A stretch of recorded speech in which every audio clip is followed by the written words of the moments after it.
Hey, what's up guys, and welcome back to IGCSE Success, your one-stop shop for everything first language English. So tomorrow is your first language English exam, paper 1, and I'm sure if you are watching this, you are very prepared indeed. Fear not if you do not feel prepared. I present to you my annual CRAMMER'S Guide 2023 edition. So no memes, no thrills, no spills. I'm going to take you through all of the different approaches for every single question from paper 1. So if you are feeling a little bit rusty or nervous, or you want some last minute practice, grab your notebook, a pen, download the paper that I'm going to be going through in the description box below, and let's go. Okay guys, let's get started. This is my second time recording this. I recorded it and I didn't have my mic switched on, so I'm a little bit frustrated. It might not be as good as the first one, but let's give it a go. I know your exams are tomorrow and some of you are undoubtedly quite anxious. Anyway, I digress. I'm going to take you through the different approaches to all of the questions. This is my 2023 edition. I did a video like this last year as well, but my approaches to the questions are forever changing. And that is essentially down to me being a huge nerd and reading the Cambridge Examiner report every single year. Anyway, the paper that I'm going to be looking at, it's on your screen, the October-November 2022 series 0500/11. It's the most recent paper. I will link this in the description box below, should you wish to have a go or just to follow.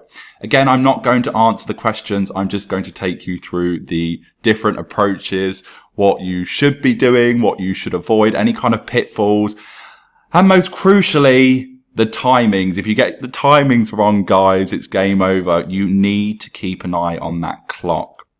Right, let's get started. So text A, I can't speak, I'm tired.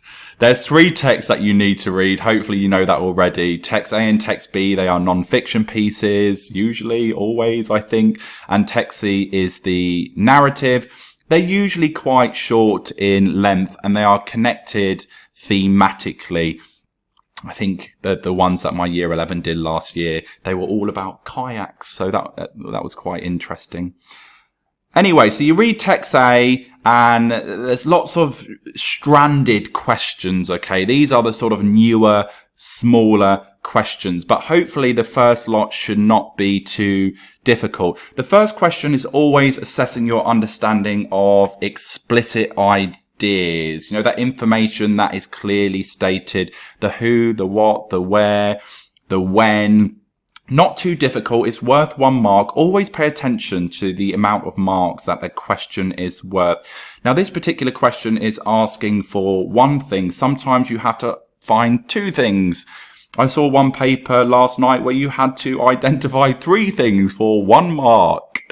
Cambridge must have been having a bad day when they planned that paper. Anyway, it gets slightly trickier quite quickly because you have to use your own words and you have to explain what is meant by 2 phrases. And obviously it's difficult if you find the vocabulary difficult. This particular question, or these questions from this paper, aren't too challenging in terms of the vocabulary, but it's important that you know the approach and you do not throw away valuable marks. Now, there will always be 2 words that you need to explain. So you need to explain sure and you need to explain quick. You need to explain tiny and you need to explain imperfections. Okay. Don't just answer this question having looked at the words. Revisit text A and see how these words are being used in the context. Okay. Because words change depending on the context. Now, your synonym for sure can go on the first line and your synonym for quick can go on the second line. Likewise, tiny on the first line, imperfection on the second line. So tiny imperfections, very small imperfections, blemishes. Now, if you're not too au fait with your synonyms, you can explain what these phrases mean with a short sentence. Just make sure that you explain both words, both strands, and that's for marks, 4 easy marks, fingers crossed. Now, looking at C, always pay attention to the paragraph that it asks you to reread. It usually asks you to just read one paragraph. And these questions take you through the text, guys, okay? Pay attention also to the command verb, give. If it says give, it's a basic select and retrieve question. So usually it's asking you to select and retrieve 2 explicit ideas. There's bullet points there as well. So the answers just need to be short and to the point. And you are not expected to reword here, guys. So just quickly highlight on your insert or scribble the correct answers. And it's a mark per answer. Hopefully quite straightforward there. Now D, this particular paper is asking you to reread 3 paragraphs, 3, 4 and 5. Usually it asks you to reread 2 paragraphs. It's asking you to identify 2 main ways in which the father's appearance made him look out of place in his professional kitchen. So this could be explicit or implicit. 2 bullet points. Again, it's a mark per answer. Avoid writing these very, very sort of lengthy answers and don't reword. You do not need to reword. Don't waste time rewording. Only reword if the question asks you to. Next question, explain why the speaker was embarrassed by her own attempts at making rice. So this is your first 3-mark question and there are 2 3-mark questions. I call this the firstly, secondly, lastly question. And you need to write 3 sentences. And again, although you have to write using sentences, you are not expected to reword here. You can still get the marks if you reword, but honestly, it's just a waste of time. E is the first question really, which asks you to use your own words with the exception of the previous synonym question. Again, it's a 3-marker, so it's a firstly, secondly, lastly, reword where appropriate. So you might need to reword some sort of adjectives or verbs or nouns or whatever. Technical language, scientific terms, geographical terms, people's names, etc. They do not need to be reworded. 3 simple sentences. Firstly, secondly, lastly. Hopefully not too difficult. Moving swiftly on to the first core question, the first biggie, if you like. It's worth 15 marks. It's question 1F.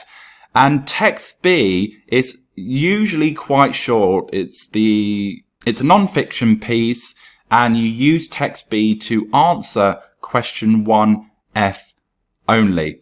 So starting with the sort of reading marks, first of all, as per the mark scheme, it stipulates that students need to include a range of ideas. This does not mean that you need 10 ideas. However, you can include 10 ideas and roughly stick within that 120 word count. I always suggest to my students 8 is absolutely fine. Even 7 is absolutely fine. Just remember that a summary is a condensed version with the main points only of whatever text you have read. So really pay attention to the question and what it's asking you to summarize. Now, sometimes it asks you to summarize 2 strands. So look for that conjunction and they will put it in bold. Some students struggle summarizing 2 things and getting that balance right. If you're one of those students, I would write 2 separate paragraphs and have 4 ideas in each and just use suitable discourse markers to structure your ideas. But 2 paragraphs, roughly 60 words each is absolutely fine. If it asks you to summarize 1 thing, which I'm hoping it does tomorrow, 1 paragraph is absolutely fine. Start with a discourse marker firstly and use the keywords from the question. So this particular question asks the question, why would a person choose a career in the hospitality industry? So firstly, a person might choose a career in the hospitality industry due to blah, blah, blah, blah, blah, and blah, blah, blah, blah, blah. Okay, then you go on to including your additional ideas. Okay. Now, in terms of the structure, start with firstly, moreover, secondly, furthermore, and then lastly. And in each of your sentences, you want to try and include multiple ideas. You want to avoid using lots of simple sentences. For summary writing, it is the norm to use more complex sentence structures. And through using more complex sentence structures, you will be able to include multiple ideas in one sentence. This is not a question where you necessarily have to start top to bottom. It's all about finding those connections between the ideas and grouping them in a logical way. Which leads me on to sort of annotating your insert, which is really important. With all the big questions, you need to know your route.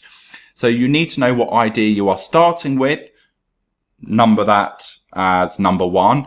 Please do check out my video from 2 nights ago. I demonstrate this process. And then you might have a number 1 at the bottom and number 1 in the middle. These tell you that these are going to be in your first sentence. It's 3 reading marks and they share some sort of logical pattern. Then your second sentence, starting with moreover or furthermore or whatever, might have 2. Then you might have 3 ideas in your third sentence. It's all about grouping things in a logical way. If you don't do that, you're going to end up with lots of simple sentences and you are going to go significantly over the 120 word count. In terms of the writing marks, it's quite easy to get at least 3, providing your spelling, punctuation and grammar is decent. But think about your style, think about your tone. It's third person. Avoid any colloquialisms, any informal chatty language. Keep the register formal. Watch the tone. It's an academic piece of writing, essentially. Use discourse markers. Think about your vocabulary using those complex sentence structures, and you'll get at least a 4 out of 5. Regarding the word count, yes, it is 120, but don't be counting up all the words. It doesn't matter if you go a little bit over or a little bit under. You are not going to be penalized. Then we move on to reading text C, which is the narrative. And we do the next stranded question. So 2A to 2D is the next core question, the writer's effect question. Now, the first stranded questions should not be too difficult. However, lots of my students in the past have thrown away valuable marks just from getting the approach completely wrong. Now, read the question carefully. Identify a word or phrase from the text which suggests the same idea as the words underlined.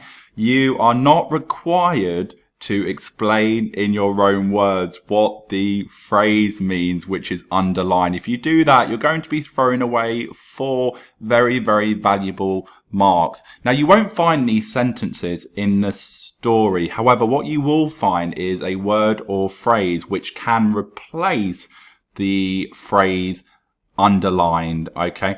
It's usually a word or phrase, 3 to 4 words. And the first one, the answer to the first one can usually be found close to the top. Now, I think most, maybe there's one exception last year. It confused students a little bit because Cambridge didn't adopt this sort of chronological order, but usually you can find the answers in order, which means if that is the case, and you know the answer for the first one, you know the answer for the third one, but you're a bit stuck on the second one, expect to find the answer in between those 2 answers that you've already got down. Now, if you're not sure, take an educated guess. Do not leave any blank. 4 marks are available. Also, do not include, sorry, I need a little sip of my coffee. It's getting late. Do not include any additional information. If you write down this long sentence, that is not a phrase. Even if it has the correct answer in your sentence, chances are Cambridge will not give you the mark. So just be aware of that. It's a word or a short phrase, not a sentence. And if in doubt, your word or phrase should be able to replace what's underlined and the sentence should make sense. So just read the sentence to yourself in your head. Let's move swiftly on. Using your own words is another synonym question. Don't we love the synonym questions? So using your own words, explain what the writer means by each word, each of the words underlined. So you can explain using a synonym, or again, if you're not too au fait with your synonyms, you can explain what the words mean in a very, very short sentence to show your understanding. And again, if you're not entirely sure, and chances are some of the vocabulary will be unfamiliar to you, look at the context. Use context clues. What is going on? Try and ascertain the meaning from the context. And again, take an educated guess. Now, moving on to, this is kind of like, 2C is kind of like a watered down writer's effect question. It's kind of analysing, but it's kind of not. You're more explaining what the writer suggests rather than sort of analysing language on any sort of significant level. And it's really important that you pay attention to the information that you are given. First of all, you need to use one example. You are not zooming into 3, 4, 6 quotations. You are choosing one image, one short phrase, and you need to pay attention to the information given. So here it says how the writer suggests the characters and feelings of either or both, blah, blah, blah, blah, blah. Usually it is a feeling question. So Cambridge expects you to include 3 different adjectives or feelings or abstract nouns to explain how a particular character or characters might be feeling. Now, you can zoom into words, but the easiest thing to do is to select one image and just write your quotation up the top on the top line so Cambridge know what image you've selected, and then start with firstly. Firstly, it suggests that whatever the character's called feels a particular way because it creates a sense of blah, blah, blah, blah, blah. Secondly, it suggests. Lastly, it suggests, okay? So kind of watered down writer's effect question, kind of preparing you to analyze, which of course is imperative for question 2D, which is the second core question, the penultimate core question. Now, there are so many videos on the writer's effect question on my channel. I think the most useful up-to-date one that I'm particularly proud of was the one I uploaded 2 days ago. So go check it out in terms of how to structure your response, the kind of things that you should be saying, explicit meanings versus implicit meanings. I'll try sort of whiz over some important things that you need to know though. Analyzing language is difficult. I completely get it, but your job is to show an appreciation of language and what effects words, phrases, images can have on a reader. Now, it's really important that you reread the paragraphs that you are directed to and pay attention to the information after the ellipses. So, the first one, and is about the pleasure Hua takes in the inn's Japanese garden. And the second one, and is about the dining room at the inn.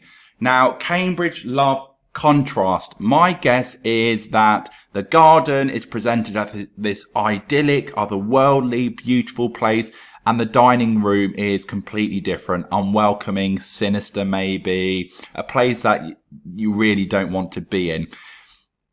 It's never the same effect for both paragraphs, which is really important for your topic sentence. Now you need to use some of the information that you are provided with after the ellipsis, and that will help you stay focused and it will help you formulate your topic sentence.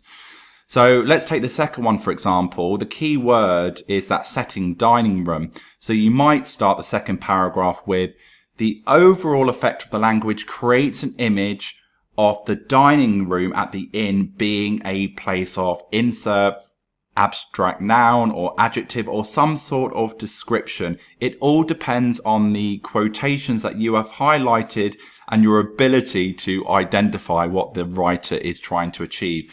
Now, 2 separate paragraphs, 3 images in each.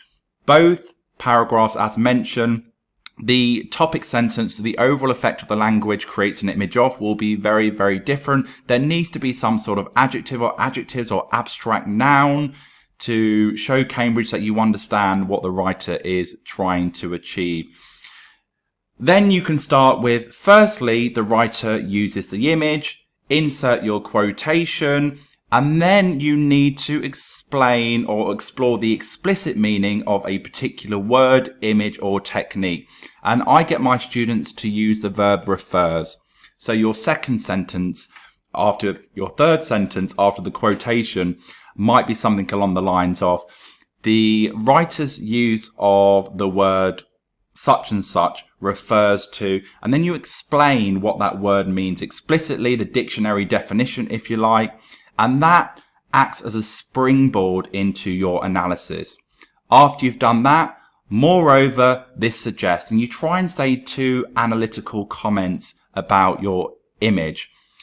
Yes, there is a word count with this particular question. It's 200 to 300 words, but it's all about exploring those different layers of meaning, okay? You need to spend about 30 minutes on this question. 35 minutes would be great. 2 equal sized paragraphs, about a page and a half of the writing booklet. The more you say about an image, particularly if an image is particularly powerful and you want to explore the different connotations of words, the higher your mark will be. Sorry, back to the structure. So after you've used that, firstly, discourse marker, you just repeat the structure. Secondly, the writer uses the image. The writer's use of personification refers to, explain what it means explicitly. Furthermore, this suggests, and you just repeat that structure for both paragraphs. Lastly, the writer uses the image, insert your quotation. The writer's use of the phrase refers to. Additionally, it suggests. Everything after additionally is really what is going to catapult you to the top end of the mark scheme. That is your analysis. Now try and strike the right balance. Look at techniques, imagery, metaphor, similes, personification, etc. You might want to look at structural techniques, repetition. But really the focus is imagery. But also zoom into individual words as well. It's not imperative that you label the word class. However, I always get my students to do it. So the writer's use of the verb or the adjective suggests. And remember, for each quotation, explicit, implicit, explicit, implicit, explicit, implicit. And you follow that structure, that pattern for the second paragraph as well. Make sure you get the overall effect right. Think very, very carefully about what the writer is trying to achieve, okay? And to do that successfully, you need to look at the words, look at the images, look at the phrases that I use and think, okay, what is the writer wanting me to feel here? What is the writer wanting me to experience, to see, etc.? Okay, we're almost at the end of the video. My goodness, I want to try and get this video live in the next 30 minutes. Do a little bit of editing.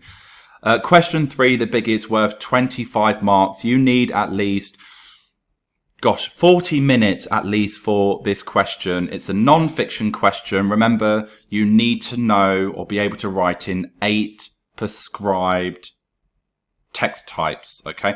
I have no idea what text type is going to come up. The popular ones are journal, interview, letters, magazine article. The reports seldom come up. In my video yesterday, I think I said the most recent newspaper report I could find was 2019, formal report 2018.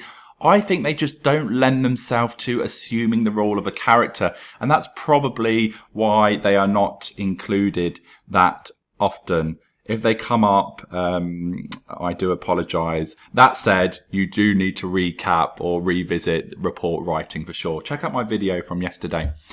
Anyway, 3 bullet points, 3 equal size paragraphs. And this question is assessing your understanding of explicit, implicit ideas and being able to craft an effective piece of non-fiction writing. Now, it's predominantly a reading assessment. There's more marks for reading than there are for the quality of your writing. Now, quite often, the first bullet point will require you to identify ideas quite early on. Second bullet point towards the middle, and bullet point 3, more on that later, asks you to consider the whole text. You need to infer quite a bit to answer bullet point 3 successfully. Now, with this particular question, this is a great question because you'll notice a conjunction and. That is your development. Now, quite often, question 3s do not include the second part, that second strand. It makes your job very, very easy because Cambridge are telling you what you need to develop. And it's usually thoughts and feelings of a particular character. So bullet point 1, for example, describe the explicit ideas, quite easy, 5 explicit ideas, and what you hope will appeal to guests. Obviously, from that second strand, it's quite clear that you have to infer a little bit. So you have to think, okay, what am I dealing with here? Is it attractive? Is it repulsive? How is it going to appeal to guests? Now, your development can be anything as long as it's relevant to the ideas you have selected and the story itself. The second bullet point, and what you felt about them. Third bullet point, how you hope to accomplish these plans. So it's all about a character's thoughts and feelings, which requires you to infer. Now, even if the bullet points do not have and, you need to develop, especially if you want to get a good mark. So develop with the character's thoughts and feelings. Think about how a character might react, what they might say, what they might do in a particular situation, depending on what is happening in the story. Now, you used to get a sentence starter. You don't get a sentence starter anymore. This particular task is a letter. You need to identify the tap quite quickly. So the text type, sorry, it cut off there. We're almost at the end. So you need to identify the text type, which obviously is going to be clearly stated. This particular question, it's a letter. You need to think about the audience and the purpose, because obviously the audience is going to have a massive impact on your style, your register, your voice, your tone, everything. Pay particular attention to the audience and the formality that you are required to use. Say, for example, it's a journal or a letter to a friend. You would be expected to use quite an informal register. Which leads me nicely on to my next point, knowing the typical features of each text type. There's lots that you need to be thinking about with question 3. Obviously, there's the reading aspect to it, which is a huge element, but you also need to think about crafting a convincing and effective piece of non-fiction writing. And you do that through your style and the different features that you use. Let's return to the previous example of a journal. You need to think of the typical features that you could shoehorn in. So journals, for example, are informal. They use chatty language, slang to some degree, idioms, phrasal verbs. They might use humor, exaggeration, rhetorical questions, have this reflective tone. Magazine article will have a catchy headline. It might have subheadings to divide the information up. And again, depending on the audience, it could be quite chatty and informal, relaxed, friendly, or it could be quite informative. So I always get my students to write TAP at the top of their insert. So text type, audience, and purpose. Think about the purpose. Are you being asked to inform? Are you being asked to persuade, argue, etc.? That's really important because all of these things are going to influence your style.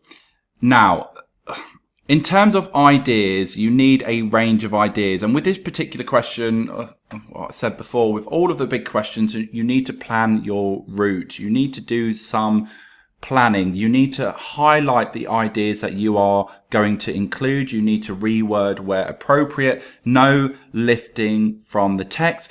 And you need to assume the role of a character. You are not being asked to write as yourself. This is the most important thing and probably what I should have started with. It will state that you are a particular character. And sometimes this could be the main character, the protagonist, or a minor character. And it's your job to use the story and transform that into one of the 8 text types, which it's tricky. This question is difficult, 100%. Now, bullet point 3, I said I would return to bullet point 3. You need to infer an awful lot, and you need to consider the whole story, everything that's happened, and make suitable inferences depending on what you have read. This information is not always explicitly stated. However, you can find information in the text to allow you to make suitable inferences.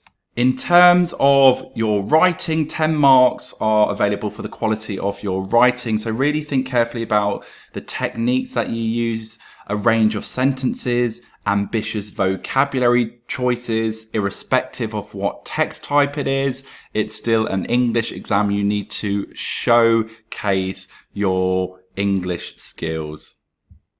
And if you look at my previous models on the extended writing response, I always advise my students to write a couple of sentences to establish a sense of character, voice, and purpose. You might not get any reading marks, but you'll certainly get writing marks. So you end up with 3 equal sized paragraphs and a mini introduction. And that's all we've got time for today, guys. This is my last paper 1 video. I mean this when I say this. I am rooting for all of you. Please do let me know how your exam tomorrow goes. Remember, timing is everything. Best of luck, and I will speak to you all tomorrow in the community tab, no doubt. Bye.